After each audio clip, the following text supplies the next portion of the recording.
Hello दोस्तों, welcome to Rankine academy. मैं हूं प्रशांत पूजन और हम पढ़ रहे हैं ग्राम समाज एवं विकास। जैसा कि आपको पता ही है कि चैप्टर नंबर 8 अभी हम चैप्टर नंबर 8 को कर रहे हैं और चैप्टर नंबर 8 में हमने उत्तर प्रदेश सरकार की योजनाएं हम कंप्लीट कर रहे हैं। आज का जो मेरा टॉपिक होगा सामुदायिक कल्याण योजना, यह टॉपिक उत्तर प्रदेश की योजनाओं का लास्ट टॉपिक है। ठीक है ना। जैसा कि दोस्तों आपको पता ही है कि यूपी लेखपाल में पेट का परसेंटाइल आ गया है। ठीक है ना। तो जो बच्चे क्वालिफाइड हैं प्रॉपर तरीके से मन लगा के पढ़ाई लिखाई अपना स्टार्ट कर दें। तो आइए देखते हैं सामुदायिक कल्याण योजनाएं। शहरी प्रवासियों के लिए किफ़ायती किराए की आवास योजना।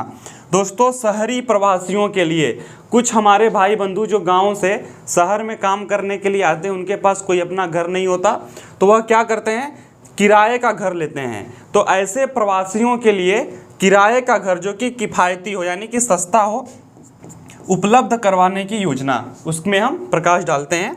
तो मार्च सन 2021 में राज्य सरकार ने छात्रों छात्राओं में रहने वाले गरीबों व शहरी प्रवासियों के लिए किफ़ायती किराए के आवास व परिसर योजना हेतु मंजूरी प्रदान की थी।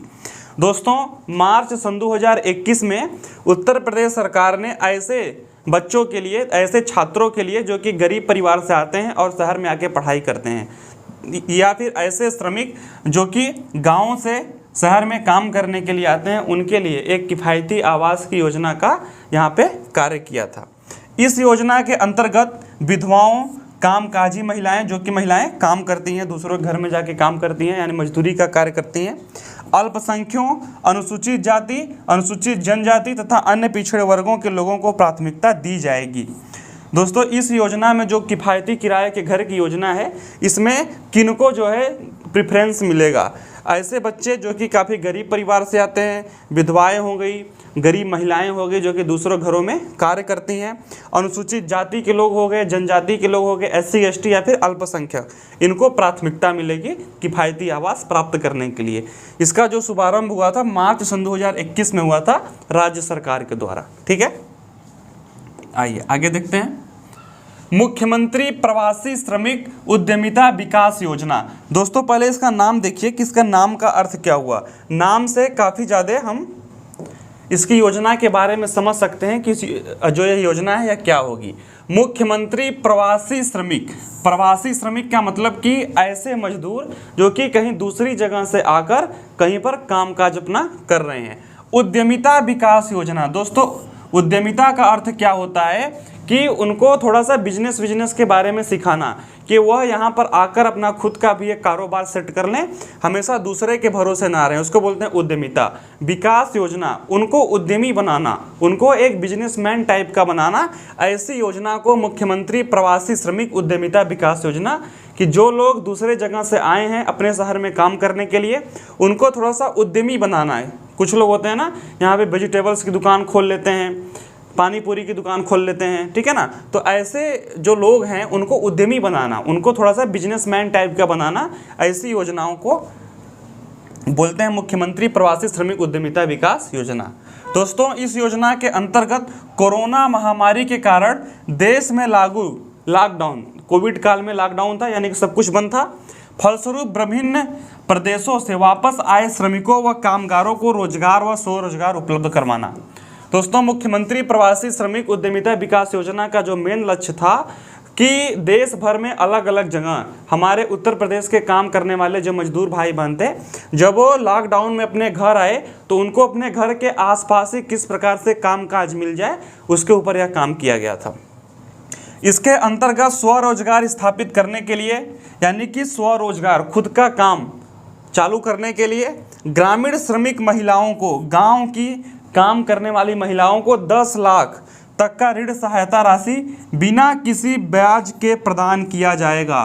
देखिए, काफ़ी इंपॉर्टेंट पॉइंट है कि जो लोग बाहर काम करते थे वो घर पे आ गए हैं, कोरोना महामारी की वजह से, और वो खुद का अपना एक काम स्टार्ट करना चाहते हैं, तो यदि वह ग्रामीण श्रमिक महिला है जो खुद का अपना एक बिजनेस तैयार करना चाहती है, यानी कि अपना कुछ खोलना चाहती है, काम करना चाहती है, तो उसको बिना ब्याज के 10 लाख तक का ऋण जो है वो बैंकों से मिल जाएगा। ठीक है ना। वहीं यदि पुरुष श्रमिक है, जो पुरुष श्रमिक यदि वह अपना काम स्टार्ट करना चाहता है तो 4% ब्याज पे, ठीक है ना, यानी कि 4% ब्याज पे 10 लाख तक का ऋण पुरुषों को मिल जाएगा। दोस्तों यहाँ पर दो चीज़ें हैं कि मुख्यमंत्री प्रवासी श्रमिक उद्यमिता विकास योजना का जो मेन मोटो है वह क्या है कि कोरोना लॉकडाउन में जो लोग अपने कामकाज को छोड़कर शहरों से घर वापस आ गए हैं उनके लिए अपने घर के आसपास ही कामकाज मुहैया करवाना, और इसके अंतर्गत जो ग्रामीण श्रमिक महिलाएं हैं उनको 10 लाख तक का बिना ब्याज का लोन उपलब्ध करवाना, और जो पुरुष हैं, ठीक है ना, जो यानी पुरुष हैं वह यदि लोन लेना चाहते हैं तो 4% पे उनको भी 10 लाख तक का लोन मिल जाएगा। ठीक है ना। तो इस योजना का यह पूरा थीम था। आइए आगे देखते हैं रोजगार छतरी योजना। ठीक है ना। इसकी योजना की शुरुआत जो है उत्तर प्रदेश के मुख्यमंत्री योगी आदित्यनाथ ने 18 जुलाई सन 2020 को एक नवीन योजना रोजगार छतरी योजना का शुभारंभ किया था। ठीक है ना। रोजगार छतरी योजना, इसका अर्थ क्या है दोस्तों कि जो काम काज है अपना उनके घर के आसपास ही मिल जाए। इस योजना का उद्देश्य अनुसूचित जाति गरीब व्यक्तियों का सर्वांगीण विकास करना। रोजगार छतरी योजना का जो मेन तात्पर्य था कि अनुसूचित जाति के जो हमारे भाई बंधु हैं, गरीब व्यक्ति हैं, उनका एक सर्वांगीण यानी कि उनका एक प्रॉपर तरीके से विकास करना। जो यह योजना सबका साथ सबका विकास सबका विश्वास के मूल तंत्र के तहत शुभारंभ हुई थी। इस योजना आर्थिक समानता स्थापित करने की दिशा में एक प्रमुख पहल है। दोस्तों यहाँ पर रोजगार छतरी योजना का जो सबसे मेन मोटो था कि सबका साथ सबका विकास और सबका विश्वास, और इसका जो मेन लक्ष्य था वह क्या था कि आर्थिक समानता यानी कि इनकम की समानता करना। जो हमारे गांव में शहर में जो गरीब भाई लोग हैं उनको भी पैसे कमाने के साधन उपलब्ध करना। ठीक है ना। यानी जो उनकी आर्थिक स्थिति है उसको थोड़ा सा आगे बढ़ाना। ठीक है। आइए बात करते हैं युवा उद्यमिता विकास अभियान यानी कि युवा हब योजना। ठीक है ना। जो हमारे देश का युवा है जो काफ़ी बेरोजगार है उसको किस प्रकार से उद्यमी बनाना यानी कि बिजनेसमैन बनाना, कि जो हमारे युवा हैं उनको किस प्रकार से बिजनेस के लाइन में लेके आना, उसके विकास का अभियान। ठीक है। उसके बारे में यह योजना पूरी तरीके से है। तो उत्तर प्रदेश सरकार ने 11 जून सन 2020 को युवा हब योजना का शुभारंभ किया। इसकी डेट क्या है? 11 जून सन 2020। यह योजना स्टार्टअप बनाने में मदद करेगी। जो यह योजना है स्टार्टअप यानी कि कुछ भी अपना ओपन करना है, एक प्रकार से बिजनेस। ठीक है ना। इसके तहत सरकार राज्य के युवाओं को आत्मनिर्भर यानी कि खुद का काम करो और पैसा कमाओ यानी कि आत्मनिर्भर बनाने हेतु प्रत्येक जिले में युवा हब की स्थापना भी होगी। ठीक है ना। युवा उद्यमिता विकास अभियान की जो शुरुआत हुई थी 11 जून सन 2020 को हुआ था। इसका सबसे जो मेन मोटो था कि जो हमारे देश का युवा है उसको किस प्रकार से उद्यमी बनाना है, उसको किस प्रकार से बिजनेस मैन बनाना है। ठीक है। अब बात करते हैं दोस्तों इस योजना के अंतर्गत बेरोजगार युवाओं को उनकी योग्यता के अनुसार उपयुक्त नौकरी प्रदान करना तथा राज्य के लाखों प्रशिक्षित युवाओं को रोजगार का अवसर प्रदान करना, कि जो लोग बेरोजगार हैं उनके लिए इस योजना के तहत कामकाज करने का एक सिद्धांत है। ठीक है। आइए आगे बात करते हैं। अब बात करते हैं दोस्तों आत्मनिर्भर उत्तर प्रदेश रोजगार अभियान की। इसका मोटो क्या है? प्रधानमंत्री नरेंद्र मोदी द्वारा जून सन 2020 में उत्तर प्रदेश में वीडियो कॉन्फ्रेंसिंग के माध्यम से यानी कि ऑनलाइन माध्यम से इस अभियान का प्रारंभ किया गया। इस योजना का अभियान का मुख्य उद्देश्य क्या था कि कोविड-19 के दौरान जो अन्य राज्यों से उत्तर प्रदेश राज्य में लौटे श्रमिक थे उनके लिए रोजगार का जो अवसर है उसको उपलब्ध करवाना। दोस्तों आत्मनिर्भर उत्तर प्रदेश रोजगार अभियान यानी कि उत्तर प्रदेश आत्मनिर्भर बने, खुद का काम करे, ऐसी योजना की स्टार्ट करना। तो इस योजना की जो शुरुआत हुई थी प्रधानमंत्री नरेंद्र मोदी द्वारा जून सन 2020 में, जब कोविड थोड़ा सा पीक पे था और लोग भाग भाग के दूसरे शहर से अपने घर पे आ रहे थे, तो उनके लिए एक अपने गांव के आसपास ही रोजगार का अवसर उपलब्ध करवाने के उद्देश्य से इस योजना का शुभारंभ हुआ था। ठीक है ना। दोस्तों इसमें क्या है, जो यह योजना थी 31 जिलों में शुरू हुई थी, जिसमें लगभग 25,000 से अधिक प्रवासी कामगार जो भी हमारे युवा थे, जो भी काम करने वाले भाई बंधु थे, उनको कामकाज प्राप्त हुआ। ठीक है ना। इसके माध्यम से राज्य के 1 करोड़ जो रोजगार उपलब्ध कराने का जो टारगेट उसको भी यहाँ पे रखा गया है। ठीक है, इस तरीके से आप इसको देख सकते हैं। दोस्तों बात करते हैं मुख्यमंत्री शिक्षुता प्रोत्साहन योजना। ठीक है ना, प्रोत्साहन यानी कि उसको बढ़ावा देने की बात चल रही है। तो इस योजना को उत्तर प्रदेश सरकार द्वारा जून सन 2020 को मंजूरी प्रदान की गई। आपसे यदि प्रश्न पूछ ले कि मुख्यमंत्री शिक्षुता प्रोत्साहन योजना की शुरुआत कब हुई थी, तो जून सन 2020 को हुई थी। दोस्तों इस योजना का मुख्य उद्देश्य क्या था कि जो हमारे देश के युवा हैं उनको उद्योग और सूक्ष्म लघु व मध्यम दर्जे की औद्योगिक इकाई में ऑन जॉब ट्रेनिंग की सुविधाएं उपलब्ध करवाना और उन्हें एक निश्चित अवधि में कामकाज के लिए प्रोत्साहन करना और उनको काम दिलाना इस योजना का प्रमुख लक्ष्य था। तो दोस्तों इस योजना के तहत युवाओं को ट्रेनिंग के दौरान 2500 मासिक प्रशिक्षण भत्ता देने का प्रावधान है, जिसमें 1500 केंद्र सरकार तथा 1000 राज्य सरकार देगी। तो दोस्तों यहाँ पर देखने वाली बात क्या है कि जो हमारे देश के युवा हैं, जब इनको ट्रेनिंग मिलेगी, जब किसी कंपनी में इनको ट्रेनिंग मिलेगी तो इनको यहाँ पर 2500 रुपये भत्ता मिलेगा और इस 2500 रुपये भत्ते में से 1500 रुपये केंद्र देगा और 1000 रुपये जो इनका स्टेट देगा। इस तरीके से 2500 रुपये सरकार द्वारा इनको मिलेंगे जो हमारे देश के युवा ट्रेनिंग करेंगे और अपने स्किल को इम्प्रूव करेंगे। मुख्यमंत्री शिक्षुता प्रोत्साहन योजना के तहत इसको स्टार्ट किया गया। ठीक है, आइए आगे बात करते हैं। उत्तर प्रदेश कौशल सतरंग योजना। ठीक है ना दोस्तों, कौशल सतरंग योजना का जो सबसे मेन मोटो था वह क्या था कि कौशल विकास से संबंधित योजना है कि जो हमारे प्रदेश के युवा हैं उनमें कौशल का विकास करना। ठीक है ना, कि उनकी पढ़ाई लिखाई तो ठीक है, उनके अंदर कुछ ऐसी एक्टिविटी उनको सिखाना कि प्रॉपर तरीके से काम वाम वो पा सकें। ठीक है ना, तो इस योजना के तहत युवाओं को नौकरी के अवसर प्रदान करना तथा इसके तहत प्रत्येक जिले में सेवा योजना कार्यालय में मेगा जॉब फेयर का आयोजन करना। दोस्तों यहाँ पर स्पष्ट है कि उत्तर प्रदेश कौशल जो यहाँ पर योजना है इसकी शुरुआत 11 जून सन 2020 को हुई थी। इसका प्रमुख उद्देश्य क्या था कि जो भी रोजगार है इसके अवसर अपने प्रदेश में उपलब्ध करवाना, इसका मेन मोटो था। ठीक है, आइए अब बात करते हैं उत्तर प्रदेश युवा संगम पोर्टल योजना।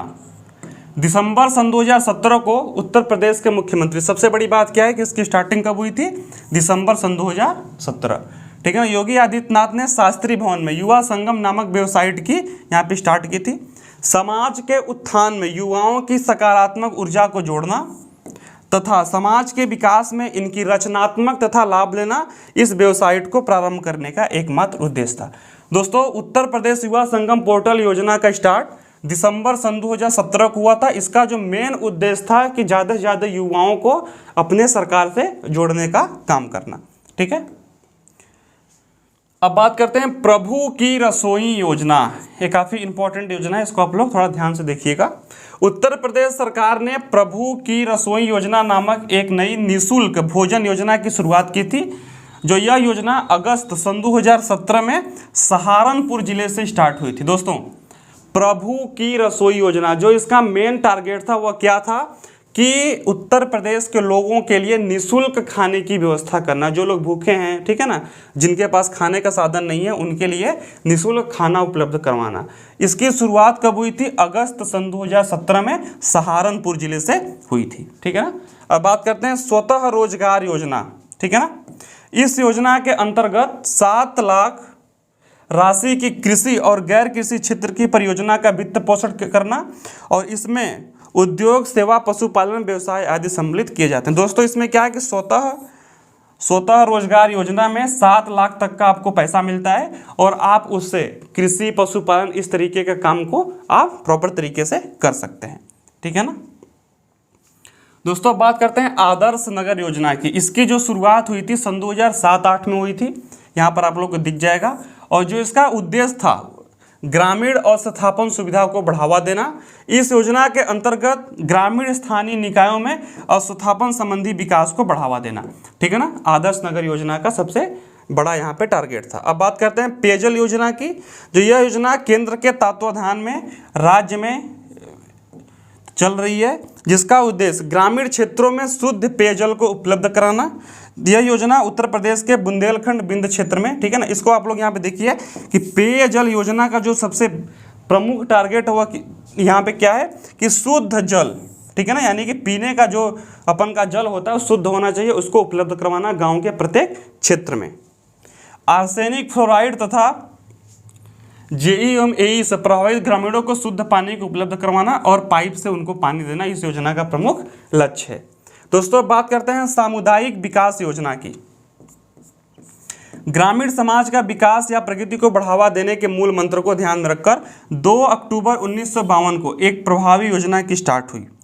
सामुदायिक विकास योजना जो है वो 2 अक्टूबर 1952 यानी कि गांधी जयंती के दिन इसका शुभारंभ हुआ था। यह काफ़ी पुरानी योजना है।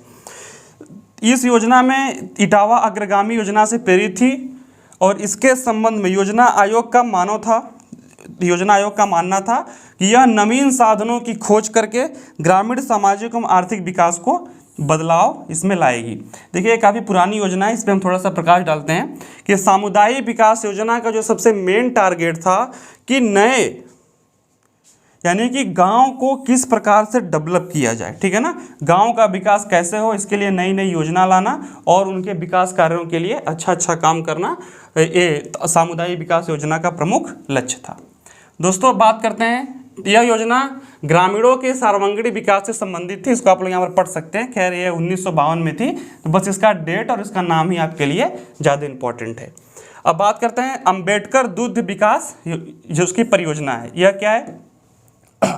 इस योजना का मुख्य उद्देश्य अंबेडकर गांवों में अनुसूचित जातियों के लिए लाभार्थियों की सामाजिक एवं आर्थिक स्थिति मजबूत करने के उद्देश्य से दूध विकास विभाग द्वारा राज्य के विभिन्न जनपदों में दुग्ध स्थलों पर स्थित अंबेडकर गांवों में दुग्ध समितियों का गठन करना।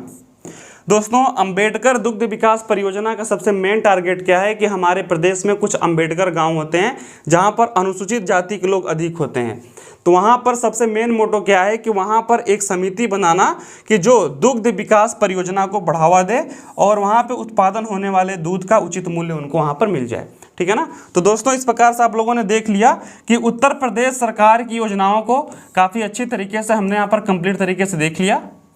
आशा करते हैं कि आपको यह सारा जो वीडियो समझ में आ गया होगा। तो मिलते हैं अलग चैप्टर में यानी अगले में, तब तक के लिए धन्यवाद।